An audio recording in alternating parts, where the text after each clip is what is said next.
আসসালামু আলাইকুম বন্ধুরা, কেমন আছেন সবাই? আশা করি সকলেই আল্লাহর রহমতে ভালো আছেন। আগামী ষষ্ঠতম পর্বে কি তবে গোলামের সেই আসল রূপ প্রকাশ পেতে যাচ্ছে, যা দেখার জন্য আমরা অধীর আগ্রহে অপেক্ষা করছিলাম। যে গোলামকে সবাই ২ টাকার কাজের রূপ ভেবে অপমান করেছে, তার পায়ের নিচে কি এবার পিষ্ট হতে যাচ্ছে পুরো পরিবার? কারণ ইনকাম ট্যাক্সের ২,০০০ কোটি টাকার যে ফাইল গায়েব হয়ে গেল, তার সূত্র ধরে আগামী পর্বে এমন এক ধামাকা আসতে চলেছে যা পুরো নাটকের মোড় ঘুরিয়ে দেবে চিরতরে। কিন্তু এখানেই শেষ না। দুনিয়া টাকার গোলাম পর্ব ৫-এর শুরুতেই আমাদের জন্য অপেক্ষা করছিল জীবনের সবচেয়ে বড় শকিং টুইস্ট। ইনকাম ট্যাক্স অফিসাররা যখন হঠাৎ বাড়িতে এসে দাবি করে যে এক সাধারণ ঘরজামাই আর বাড়ির কাজের লোক গোলামের ব্যাংক অ্যাকাউন্টে নাকি ২,০০০ কোটি টাকার অবৈধ লেনদেন হয়েছে, তখন পুরো ড্রামার পরিবেশটাই থমকে যায়। ঋতু তো হেসেই উড়িয়ে দেয়, কারণ যে ছেলের পকেটে ২০টা টাকা থাকে না সিঙ্গারা চেনে খাওয়ার, সে নাকি ২,০০০ কোটি টাকার মালিক। কিন্তু ঠিক তখনই আসল টুইস্ট আসে, যখন অফিসাররা গোলামের ফিঙ্গারপ্রিন্ট নেয়।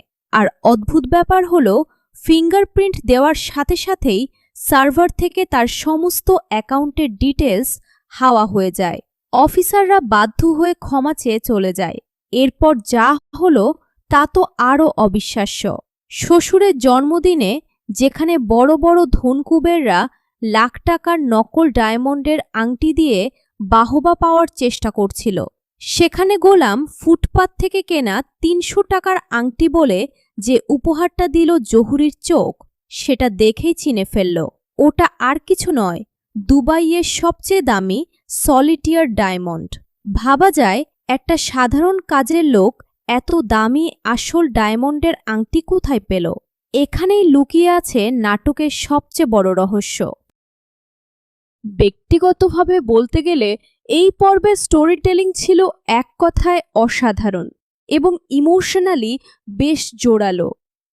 বিশেষ করে কাজী অফিসে যখন ফাতেমার ছোট মেয়েটা তার মাকে সিগনেচার করতে বারণ করছিল এবং বলছিল যে তার আগের বাবাই ভালো, নতুন বাবা লাগবে না, এই দৃশ্যটা ছিল এই পর্বের সবচেয়ে ইমোশনাল এবং হার্ট টাচিং মোমেন্ট। তবে রিশাদের চরিত্রটা এখানে চরম ধূর্ততার পরিচয় দিয়েছে। সে নিজেকে মহান প্রমাণ করতে গিয়ে ফাতেমাকে বিয়ে করে ঠিকই, কিন্তু বাড়িতে এসেই মায়ের কানে কানে আসল সত্যটা ফাঁস করে দেয় যে ফাতেমা আসলে ১,০০০ কোটি টাকার কার্মা গ্রুপ অফ কোম্পানির মালিক, অর্থাৎ রিশাদ ভালোবাসার জন্য নয় বরং টাকার লোভেই এই বিয়েটা করেছে। সবচেয়ে বড় শকিং বিষয় এবং হিডেন ক্লু লুকিয়ে আছে গোলামের এর ফিঙ্গারপ্রিন্ট এবং ডিলিট হয়ে যাওয়া অ্যাকাউন্টের পেছনে। ইনকাম ট্যাক্স অফিসারের কাছে স্পষ্ট ইনফরমেশন ছিল গোলামের অ্যাকাউন্টে ২,০০০ কোটি টাকা আছে এবং অফিসার নিজে ২৪ ঘন্টা আগে সেটা স্ক্রিনে দেখেছে। কিন্তু গোলামের আঙুলের ছাপ দিতেই কেন সেটা ইরোর দেখালো? এর পেছনে অবশ্যই কোনো হাই প্রোফাইল হ্যাকার বা কোনো অদৃশ্য গডফাদারের হাত রয়েছে। গোলাম আসলে কোনো সাধারণ ফকিন্নি ছেলে নয়। সে নিজেকে আড়াল করার জন্য এই বোকা আর সাধারণ কাজের লোকের অভিনয়টা করছে, আর ব্যাকগ্রাউন্ডে নিজের বিশাল সাম্রাজ্য নিয়ন্ত্রণ করছে। তাহলে আগামী ষষ্ঠতম পর্বে ঠিক কী ঘটতে পারে? আমার প্রেডিকশন বলছে রিশাদ যখন জানতে পারবে যে ফাতেমা আসলে বিবাহিত আর তার স্বামী আর কেউ নয়, স্বয়ং এই বাড়ির কাজের লোক গোলাম, তখন তার পায়ের নিচ থেকে মাটি সরে যাবে। রিশাদ টাকার লোভে ফাতেমাকে বিয়ে করলেও ফাতেমার সম্পত্তির আসল চাবিকাঠি হয়তো শেষ পর্যন্ত গোলামের নিয়ন্ত্রণে থাকবে। নিজের স্ত্রী আর সন্তানকে রিশাদের সাথে এক বাড়িতে দেখে গোলাম আর কতদিন চুপ থাকবে? খুব শীঘ্রই গোলামের ধৈর্যের বাঁধ ভাঙবে এবং সে তার আসল পরিচয় প্রকাশ করে রাশাদ ও তার লোভী পরিবারকে এমন এক চরম শিক্ষা দেবে যা তারা স্বপ্নেও ভাবেনি। কিন্তু বন্ধুরা, এখানেই শেষ নয়। আগামী পর্বের সবচেয়ে ভয়ঙ্কর বিস্ফোরণটা ঘটতে চলেছে ঠিক সেই মুহূর্তে যখন ইনকাম ট্যাক্স অফিসারদের একজন নিজের চাকরি বাঁচানোর জন্য আবারও গোপনে তদন্ত শুরু করবে। কারণ তার চোখের সামনে ২,০০০ কোটি টাকার তথ্য উধাও হয়ে যাওয়ার ঘটনাটা কোনোভাবেই স্বাভাবিক নয়। সে যতই গভীরে যেতে থাকবে ততই এমন কিছু নাম আর তথ্য সামনে আসবে যা সরাসরি গোলামের সাথে যুক্ত। আর তখনই প্রথমবারের মতো সন্দেহের তীর ঘুরে যাবে সেই মানুষটার দিকে যাকে সবাই এতদিন শুধুই বাড়ির কাজের লোক বলে অপমান করেছে। অন্যদিকে ঋতুর মনেও এবার ধীরে ধীরে প্রশ্ন জন্ম নিতে শুরু করবে।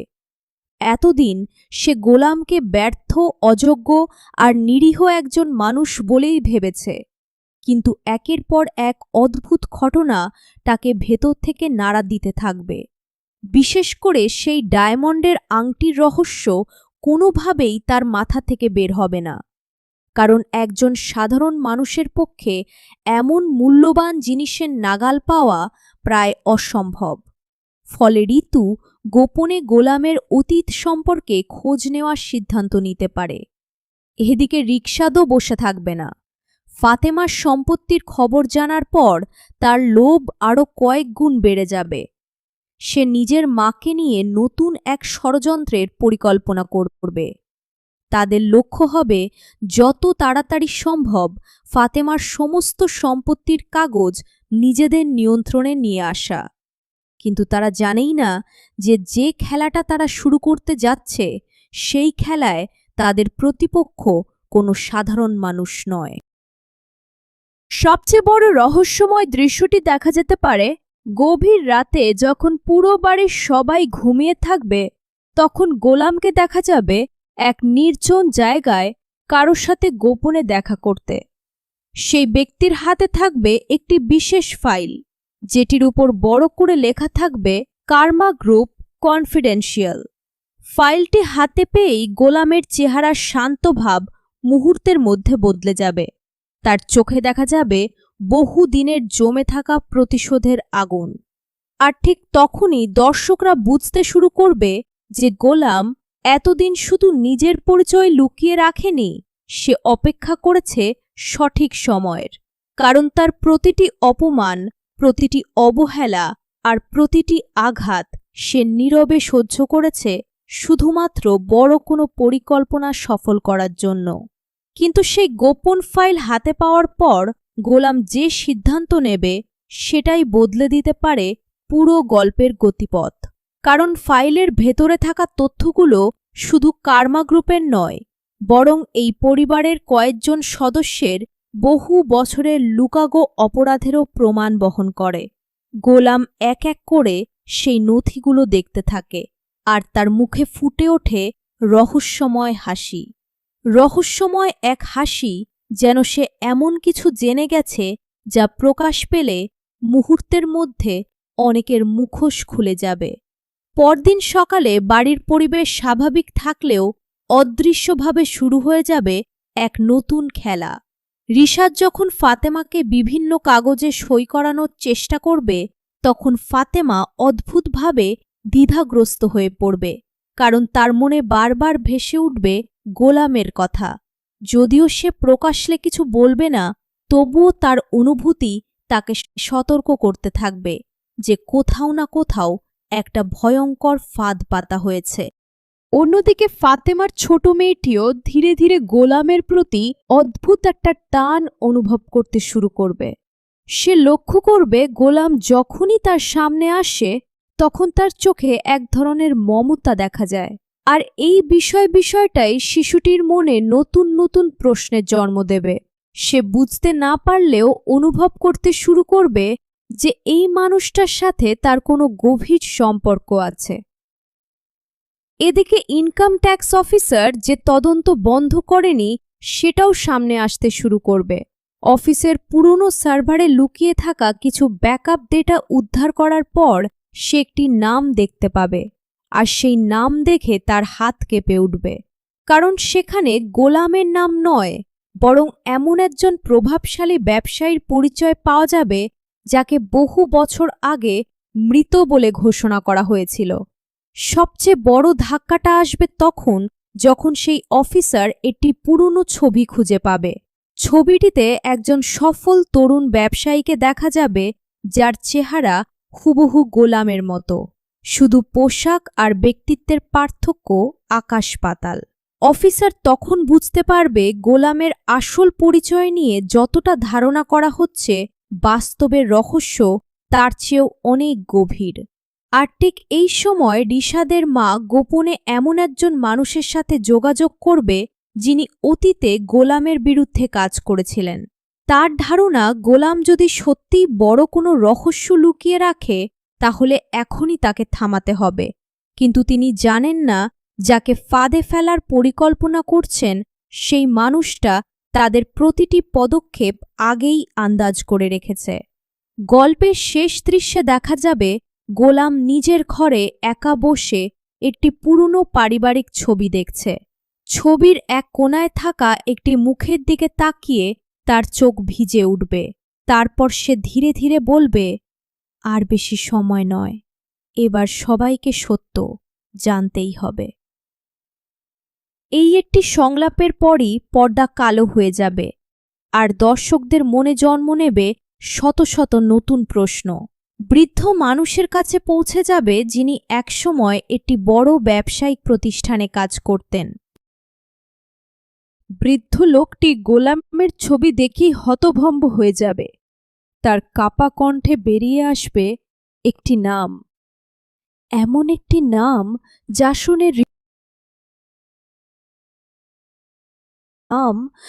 শুনে ঋতু বুঝতে পারবে গোলামের পরিচয় নিয়ে এতদিন যা বিশ্বাস করেছে সবই ভুল হতে পারে।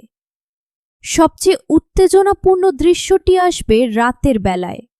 বাড়ির সবাই যখন নিজেদের ঘরে, তখন কয়েকজন অজ্ঞাত ব্যক্তি গোপনে গোলামের রুমে ঢুকে ফাইল খুঁজতে শুরু করবে। তারা পুরো ঘর তছনছ করে ফেললেও কাঙ্ক্ষিত জিনিসটি খুঁজে পাবে না, কারণ গোলাম আগেই বুঝেছিল কেউ তার পেছনে লেগেছে, তাই সে আসন ফাইল অন্যত্র সরিয়ে রেখেছে। কিন্তু সেই রাতেই ঘটবে আরও ভয়ঙ্কর কিছু। গোলাম দূর থেকে সিসিটিভি ফুটেজে পুরো ঘটনা দেখবে। তার মুখে আর আগের মতো নীরবতা থাকবে না, বরং বহুদিনের জমে থাকা রাগ ধীরে ধীরে বিস্ফোরিত হতে শুরু করবে। সে বুঝে যাবে এখন আর আত্মগোপন করে থাকার সময় নেই। পর্বের একদম শেষ মুহূর্তে দেখা যাবে গোলাম একটি কালো গাড়িতে উঠে কোথাও যাচ্ছে। গাড়ির ভেতরে বসে থাকা একজন রহস্যময় ব্যক্তি তাকে জিজ্ঞেস করবে, স্যার, তাহলে কি অপারেশন শুরু করে দেব? গোলাম কয়েক সেকেন্ড চুপ থেকে জানালার বাইরে তাকাবে, তারপর ঠান্ডা কণ্ঠে বলবে, এতদিন ওদের সময় ছিল, এবার আমার সময়। আর এই সংলাপের সঙ্গে সঙ্গে স্পষ্ট হয়ে যাবে গোলাম শুধু কোনো গোপন ধনকুবের নয়, সে এমন এক শক্তির মালিক যার সামনে রসাদ এবং তার পরিবার হয়তো কল্পনার চেয়েও বড় বিপদের মুখোমুখি হতে যাচ্ছে। কিন্তু গোলামের মুখ থেকে এবার আমার সময় কথাটা বের হওয়ার পরই গল্প যেন সম্পূর্ণ অন্য এক স্তরে পৌঁছে যায়। কালো গাড়িটি শহরের ব্যস্ত রাস্তা পেরিয়ে একটি বিশাল ভবনের সামনে গিয়ে থামে। বাইরে থেকে জায়গাটি সাধারণ অফিসের মতো দেখালেও ভেতরে ঢুকতেই বোঝা যায় এটি কোনো সাধারণ প্রতিষ্ঠান নয়। একের পর এক নিরাপত্তা স্তর পার হয়ে গোলাম যখন কনফারেন্স রুমে প্রবেশ করে তখন সেখানে উপস্থিত সবাই সম্মান দেখিয়ে দাঁড়িয়ে যায়। আর এই দৃশ্যটাই প্রমাণ করে দেয় গোলামকে যারা এতদিন তুচ্ছ ভেবেছে তারা আসলে তার জীবনের 1% জানে না। সেই মিটিংয়ে একটি বড় স্ক্রিনে Karma group, Rishad, income tax তদন্ত এবং গায়েব হয়ে যাওয়া ২,০০০ কোটি টাকার ফাইল সংক্রান্ত তথ্য দেখানো হয়। উপস্থিত একজন কর্মকর্তা জানায়, গত কয়েক সপ্তাহ ধরে কেউ একজন ইচ্ছাকৃতভাবে গোলামের পরিচয় বের করার চেষ্টা করছে। শুধু তাই নয়, তার পরিবারকেও ব্যবহার করা হচ্ছে তাকে দুর্বল করার জন্য। কথাগুলো শুনে গোলাম কিছুক্ষণ নীরব থাকে, তারপর ধীরে ধীরে বলে, আমি নিজের অপমান সহ্য করতে পারি, কিন্তু আমার স্ত্রী আর মেয়েকে ব্যবহার করলে কাউকে ছাড়ব না। এই সংলাপ শুনে উপস্থিত সবাই বুঝে যায় পরিস্থিতি এখন আর শুধু ব্যবসা বা টাকার মধ্যে সীমাবদ্ধ নয়, বিষয়টা ব্যক্তিগত পর্যায়ে পৌঁছে গেছে। অন্যদিকে একই সময় রশাদের পরিবারে শুরু হয় নতুন উত্তেজনা, কারণ ফাতেমা হঠাৎ করে রশাদের প্রতি দূরত্ব তৈরি করতে শুরু করে। আগে যেখানে সে সবকিছু বিশ্বাস করত, এখন সেখানে প্রতিটি কথার পেছনে উদ্দেশ্য খুঁজতে থাকে। রিকশাদ যতই অভিনয় করে ভালো মানুষ সাজতে চায়, ততই তার আসল রূপ ধীরে ধীরে প্রকাশ পেতে থাকে। এদিকে ছোট্ট মেয়েটিও একদিন খেলতে খেলতে একটি পুরনো লকেট খুঁজে পায়। লকেটটি খুলতেই ভেতরে থাকা ছবিটি দেখে সে অবাক হয়ে যায়, কারণ সেখানে থাকা মানুষটির মুখ গোলামের সঙ্গে হুবহু মিলে যায়। শিশুটি কিছু না বুঝলেও ছবিটি লুকিয়ে নিজের কাছে রেখে দেয়। কিন্তু সবচেয়ে বড় বিস্ফোরণ ঘটে পর্বের শেষের দিকে। ইনকাম ট্যাক্স অফিসার সেই পুরনো ডেটাবেজের আরও কিছু তথ্য উদ্ধার করতে সক্ষম হয়, আর সেখানে এমন একটি নাম উঠে আসে যা দেখে সে নিজের চেয়ার থেকে প্রায় উঠে দাঁড়িয়ে পড়ে। কারণ যে পরিচয়ের সঙ্গে গোলামের মুখ মিলে যাচ্ছে, তিনি একসময় দেশের অন্যতম প্রভাবশালী ব্যবসায়ী ছিলেন এবং বহু বছর আগে রহস্যজনকভাবে নিখোঁজ হয়ে যান। অফিসার সঙ্গে সঙ্গে সেই তথ্য ঊর্ধ্বতন কর্তৃপক্ষকে পাঠানোর চেষ্টা করে, কিন্তু ঠিক তখনই তার কম্পিউটার স্ক্রিনে একটি বার্তা ভেসে ওঠে, ওয়ার্নিং, অ্যাক্সেস ডিনাইড। তারপর একে একে সমস্ত ফাইল আবার অদৃশ্য হয়ে যায়, আর একই মুহূর্তে দূরে বসে গোলামের ফোনে একটি নোটিফিকেশন আসে। নোটিফিকেশনটি দেখে গোলাম হালকা হাসে, কারণ কেউ একজন আবার তার অতীতের দরজায় কড়া নাড়ার চেষ্টা করেছে। কিন্তু এবার আর দরজা বন্ধ থাকবে না, বরং বহু বছর ধরে চাপা পড়ে থাকা এমন এক সত্য বেরিয়ে আসতে চলেছে যা শুধু রশাদ বা তার পরিবার নয়, পুরো কার্মা গ্রুপের ভিত্তিকেই কাঁপিয়ে দেবে। কিন্তু বন্ধুরা, সত্য প্রকাশের আগে ভাগ্য যেন শেষবারের মতো সবাইকে পরীক্ষা নিতে চায়, কারণ পরের দিন সকালেই এমন একটি ঘটনা ঘটে যা পুরো পরিবারের শান্তি এক মুহূর্তে ছিনিয়ে নেয়। বাড়িতে হঠাৎ করেই কয়েকজন আইনজীবী এসে হাজির হয়। তাদের হাতে থাকে একটি সিল করা খাম। প্রথমে সবাই মনে করে এটি হয়তো কোনো ব্যবসায়িক নোটিশ, কিন্তু খাম খুলতেই ঘরের পরিবেশ বদলে যায়, কারণ সেখানে লেখা থাকে কার্মা গ্রুপের মালিকানা সংক্রান্ত একটি পুরনো আইনি দাবি পুনরায় সক্রিয় করা হয়েছে। রিশাদ বিষয়টি দেখে প্রথমে স্বাভাবিক থাকার চেষ্টা করলেও তার কপালে ঘাম জমতে শুরু করে, কারণ সে জানে এই পুরনো মামলাটি যদি আবার খোলা হয়, তাহলে বহু লুকানো তথ্য সামনে চলে আসতে পারে, বিশেষ করে সেই সব তথ্য যেগুলো এতদিন অর্থ আর ক্ষমতার জোরে চাপা রাখা হয়েছিল। অন্যদিকে গোলাম যেন আগেই সব জানত। সে বাড়ির উঠানে দাঁড়িয়ে নীরবের সবকিছু পর্যবেক্ষণ করতে থাকে। তার মুখে কোনো ভয় নেই, কোনো উদ্বেগ নেই, বরং এমন একটা আত্মবিশ্বাস দেখা যায় যেন এই পুরো ঘটনার প্রতিটি ধাপ সে আগে থেকেই হিসাব করে রেখেছে। এদিকে ফাতেমার মনে সন্দেহ আরও গভীর হতে থাকে। সে লক্ষ্য করে যখনই গোলামের নাম আসে, তখন অনেক মানুষের আচরণ অস্বাভাবিক হয়ে যায়। কেউ ভয় পায়, কেউ রেগে যায়, আবার কেউ বিষয়টা এড়িয়ে যেতে চায়। কার্মা গ্রুপের সেই বহুল আলোচিত বোর্ড মিটিং শুরু হয়েছে। বড় বড় ব্যবসায়ী, পরিচালক এবং শেয়ার হোল্ডাররা উপস্থিত। সবাই অপেক্ষা করছে সেই রহস্যময় ব্যক্তির জন্য। হঠাৎ করে হলরুমের দরজা ধীরে ধীরে খুলে যায়। ভেতরে প্রবেশ করে একটি কালো স্যুট পরা মানুষ। ক্যামেরা প্রথমে তার জুতো, তারপর হাত, তারপর মুখের দিকে এগোতে থাকে। পুরো হলরুম নিস্তব্ধ হয়ে যায়, কারণ দরজার সামনে দাঁড়িয়ে থাকা মানুষটি আর কেউ নয়। গোলাম। কিন্তু আজ তার চোখে নেই কোনো অসহায়ত্ব, নেই কোনো ভাঙা মানুষের ছাপ, বরং তার উপস্থিতিতেই পুরো কক্ষের পরিবেশ বদলে যায়। ঠিক তখনই উপস্থিত এক বৃদ্ধ পরিচালক চেয়ার থেকে দাঁড়িয়ে কাঁপা কণ্ঠে বলে ওঠে, অসম্ভব! শেজাদ সাহেব, আপনি বেঁচে আছেন? আর এই প্রশ্নের উত্তর দেওয়ার জন্য গোলাম ধীরে ধীরে মঞ্চের দিকে হাঁটতে শুরু করে। আপনাদের কি মনে হয়, গোলাম কি ফাতেমা আর তার সন্তানকে, রিশাদের হাতকে বাঁচাতে নিজের আসল রূপ সবার সামনে নিয়ে আসবে, নাকি ফাতেমার সম্পত্তি হাতানোর জন্য রিশাদ নতুন কোনো চাল চালবে? এখনই আপনার মূল্যবান মতামত কমেন্ট করে আমাদের জানিয়ে দিন। ভিডিওটি ভালো লাগলে অবশ্যই একটি লাইক দিন, বন্ধুদের সাথে শেয়ার করুন এবং পরবর্তী পর্বের এই রকম টান টান রিভিউ ও প্রেডিকশন সবার আগে পেতে চ্যানেলটি সাবস্ক্রাইব করে বেল আইকনটি অন করে রাখুন। দেখা হচ্ছে দুনিয়া টাকার গোলামের পরবর্তী পর্বের ধামাকা অ্যানালিসিস নিয়ে। ধন্যবাদ সবাইকে। আল্লাহ হাফেজ।